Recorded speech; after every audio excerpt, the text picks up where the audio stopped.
자, 기인물 설명을 했어요. 기인물, 가임물 나왔으니까. 기인물이란 직접적으로 재해를 유발하거나 영향을 끼친 에너지원을 지닌 기계 장치입니다.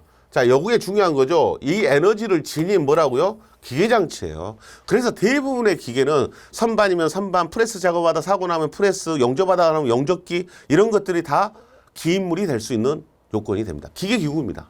그 다음에 자, 2번은 참고로만 보세요. 2번은 2차 기인물까지는 참고로만 보시고 그 다음에 가해물이라는 게 있어요. 가해물은 근로자에게 직접적으로 상해를 입힌 기계 장치를 말합니다. 물체, 물질, 사람, 환경 이런 것들을 이야기한다. 그래서 가해물이라고 표시를 합니다. 가해물, 작업자가 떨어져서 바닥에 부딪혀 사망했다. 바닥에 떨어져서 사망했다. 바닥이 최종적으로 작업자를 때린 거죠. 제가 이렇게 표현을 하지만 가해물이 바닥입니다. 바닥이다. 그래서 내가 사람이 최종적으로 사람 몸에 부딪힌 거 있죠. 그걸 가해물로 보시면 됩니다. 그래서 다치게 한 게 가해물이다. 이렇게 판단하면 됩니다. 기인물과 가해물 두 가지 구분하는 것은 기계장치를 기인물로 보고 그 기계장치의 작업자가 어떤 부분이 작업자에게 가했냐. 예를 들어 프레스 작업을 하다가 슬라이드에 손이 협착되어 다쳤다. 그러면 가해물은 뭐예요? 슬라이드예요.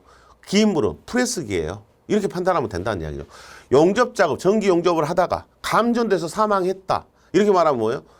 영접기가 뭐예요? 기인물이에요. 가해물은요, 전류예요.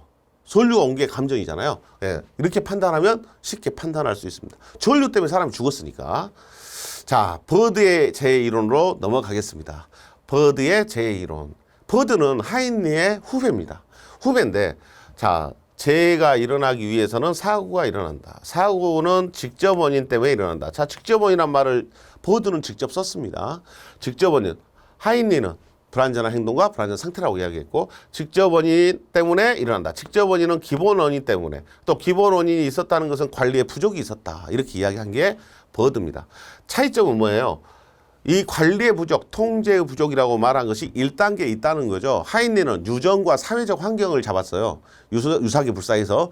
유전이란 말은 부모님한테 물려받은 거잖아요. 그것 때문에 재해가 일어났다라고 해서 첫 단계를 잡았는데 안전관리의 부족이다라고 버드는 안전관리의 부족을 이야기하기 시작한 겁니다. 버드가 처음으로 재해 발생 단계에서 안전관리의 부족을 이야기한 사람이다. 그래서 안전관리의 부족을 이야기한 것 때문에 하인리하고 근본적으로 다르다. 이렇게 이야기를 하고 있는 거죠. 하지만 버드도 도미노 이론을 하인리는 도미노 이론이었고 자기는 앞에다 신을 붙였습니다. 신 도미노 이론. 이렇게 해서 5단계를 새롭게 이야기해요. 결국은 여기까지는 똑같다는 이야기죠. 3, 4, 5는 똑같은데요. 관리의 부족과 기본 원인 이런 용어를 썼다는 것이 다른 거고 그 다음에 줄여서 관리, 기본 원인을 줄여서 기원, 직접 원인을 징후, 접촉, 손실 이렇게도 표현합니다. 버드의 신도미노 이론을 이렇게 나올 때도 있고 이렇게 나올 때도 있습니다. 같이 봐놓으실 수 있도록 하고요. 버드는 그대로 직역하면 새잖아. 새. 세관기 직사. 세관기 직사. 문제에서 통제 부족 이렇게도 나와도 마찬가지입니다. 통제 부족에도 같은 말인지는 알고 있어야 돼요. 세관기 직사 이렇게 얘기합니다. 하인리는 어떻게 해요? 유사계 불사. 버드는 버드 이름을 넣어서 세관기 직사 이렇게 해서 이제 학자들이 나오면 헷갈리잖아요. 이름이 누구 거지 누구 거지 헷갈리니까 하인리는 그냥 이름 안 넣었어요. 유사계 불사. 버드는 세관기 직사 세 버드 이렇게 기억을 해 주시기 바랍니다. 자, 버드도 이렇게 자해 발생 5단계도 이야기하고 또 하나 이야기했어요. 1대, 10대, 30대, 600이다 라고 해서 버드의 재해 발생 비율을 이야기했습니다. 하인리 몇 대 몇 대 몇이었어요? 1대 29대 300이었다고 했지 않습니까? 근데 버드는 1대 10대 30대 600. 왜 이렇게 했는가 봤더니 차이점이 있네요. 무상의 사고에서 끝나지 않고 무상의 무사고를 넣어놨어요. 그러니까 여기는 사고도 안 나고 사람도 안 다쳤다는 이야기죠. 그래 사고 날 뻔한 거죠. 사고 안 났어요. 안 난 건데 무상의 무사고에서 600건. 무상의 사고는 났는데 사람이 안 다쳤어요. 그게 30건. 경상의 10건. 무상의 사망 중상 1명 이렇게 나오더라 하는 이야기입니다. 그래서 버드의 이론과 하인리 이론을 같이 기억을 하셔야 돼요. 자, 1대 29대 300, 1대 10대 30대 600 이렇게 두 가지를 같이 기억을 해야 안 헷갈리겠죠. 또 구분이 돼야 돼요. 여기도 마찬가지로 문제 나와봤자 경상해가 20건이다. 무상해 사고는 몇 건이겠냐 물어보죠. 60이죠. 무상의 무사고는 얼마겠냐? 1200이죠. 이렇게 물어보겠죠. 자, 간단한 하인리하고 같은 내용인데 약간씩 다르게 해놨어요. 버드가. 좀 더 세분화시키고 좀 더 발전시키고 이렇게 하고 있는 거죠. 자, 1대 10대 30대 600, 1대 29대 300하고 같이 비교하시면서 보셔야 됩니다. 자, 기타 재해발생 이론. 아담스라는 사람도 재해발생 5단계를 또 이야기했어요. 아담스라는 사람도 5단계를 이야기했는데 일단은 군사 용어를 썼네요. 관리 구조에 문제가 있었다. 그래서 작전을 잘못 세우고 전술도 잘못 되었고 그래서 사고가 나고 재해가 일어났다. 이렇게 말한 사람이 아담스예요. 작전은 누가 세우고 관리자가 세웁니다. 관리자가 세우고 전술은 누가 해고 근로자가 수행합니다. 근데 근로자가 전술을 행하는데 실수가 있었던 것은 관리자가 작전에 잘못된 부분이 있었기 때문에 그렇다라고 판단한 거죠.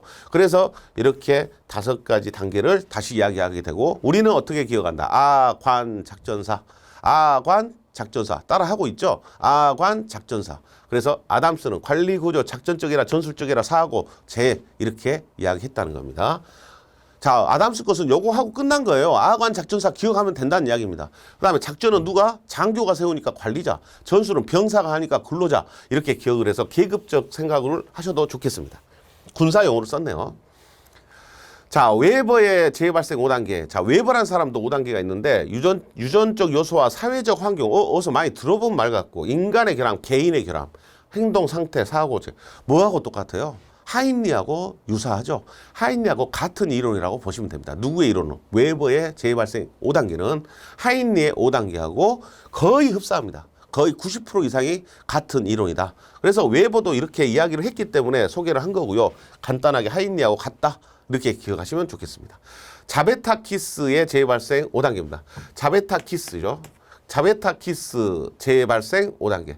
자베타키스라는 사람도 재해발생 5단계를 개인과 환경, 불안전한 행동, 불안전한 상태, 개인과 환경에 의해서 불안전한 행동과 상태를 하게 된다. 개인적인 문제와 환경적인 부분 때문에 불안전한 행동과 불안전한 상태가 일어나게 되고 이로 인해서 에너지에 예기치 못한 폭주가 일어난다. 에너지가 기준 이탈을 한다. 에너지가 설정된 범위 내를 벗어나게 된다. 압력이 설정된 압력 범위를 벗어나게 된다. 곧 뭐예요? 사고로 이어지죠. 그래서 사고. 그 사고가 나니까 무슨 활동을 해야 된다? 구호 활동을 해야 된다. 마지막이 다릅니다. 마지막이 재, 상해 이렇게 안 썼죠. 재나 상해 이런 용어를 안 쓰고 구호라고 썼다는 거예요. 구호. 그래서 마지막이 좀 특이하기 때문에 여기는 마지막 단계까지 기억을 하실 수 있도록 하셔야 됩니다. 자, 자베타키스는 개불의 사구 이렇게 합니다. 개불의 사구. 자베타키스 개불의 사구. 개불의 사구. 저는 이제 투수가 공을 잘못 던지면 개볼이라고 하잖아요. 그래서 개불의 사구. 그래서 사사구 냈다. 볼넷 내줬다. 그래서 개불의 사구. 이렇게 기억을 합니다. 여러분들은 나름대로 또 찾아보시기 바랍니다. 무조건 제 걸 따라한다고 다 잘 이어진 건 아니고 본인에 맞게끔 하시는 것도 좋습니다. 개불의 사구. 이렇게 자베타키스의 이론입니다. 자, 이렇게 하면은 재해발생 5단계 이야기한 사람들은 다 끝났습니다. 자, 시몬즈라는 사람이 나오는데 이 사람은 재해발생 5단계 이야기한 게 아니고 재 비용 산정하는 방법을 이야기했습니다. 우리나라는 하인리 거 1대4 직접비 간접비 1대4를 따라간다 했는데 시몬즈의 재 코스트는 보험 코스트 플러스 비보험 코스트라고 해서 말을 약간만 바꿨죠. 보험 더 쉽게 이야기한 것 같기도 해요. 보험 산재보험 그다음에 비보험 보험이 아닌 것 이렇게 말한 것 같기도 해요. 그래서 받아들이기는 쉬워요. 그래서 보험 코스트 플러스 비보험 코스트 하면 된다. 마치 직접비 플러스 간접비 이런 개념이죠. 근데 비보험 코스트 계산하는 식을 이렇게 정리해 놨습니다. 지금 A는 A, B, C, D가 보이잖아요. 이것은 금액입니다. 각 상해에 따른 평균 소요되는 비용을 말합니다. 휴업상해가 5건 일어났어요. 근데 휴업상해 한 건당 지금까지 보니까 평균적으로 들어가는 비용이 100만 원이더라. 한 100 곱하기 5건이면 5로 곱하면 500만 원 플러스 통원상해는 3건 있었다. 근데 통원상해 한 건당 50만 원이더라. 그럼 50만 원 곱하기 3건이니까 5, 35에서 150 플러스 C 곱하기 응급처치 건수당 소요되는 비용, 무상해 건수에 소요되는 비용 A, B, C, D를 평균치를 계산한 다음에 각각의 건수를 곱해서 다 더하면 무슨 비용이다? 비보험 코스트다. 이렇게 계산식을 정해놔버렸다라는 것이죠. 자, 이 식을 기억을 좀 해주셔야 됩니다. 자, 시몬즈의 비보험 코스트 계산식으로 옳은 것은 이렇게 물어봐요. 그래서 A, 휴, B, 통, C, 구, D, 무. A휴, B통, C 구급조치라고 기억을 저는 하고 있어요. C9, D무 응급조치라고 써도 맞는 말입니다만 C9 구급조치, 응급조치 같은 말로 봅니다. A휴, B통, C9, D무 이렇게 기억을 해보시면 좋겠어요. 같이 하시죠. A휴, B통, C9, D무 이게 B보험 코스트다. 자, 그럼 보험 코스트는 뭐냐? 보험 코스트는 산재보험 그거 아니에요? 맞아요. 그거 맞는데 하인리는 직접비가 뭐였어요? 다쳐가지고 보상받은 금액이었죠. 근데 시몬즈는 다칠 때 전까지, 다칠 때까지 납입한 보험료입니다. 산재보험을 납입한 보험료. 엄청나게 다른 거죠? 납입보험료라는 거 기억하세요?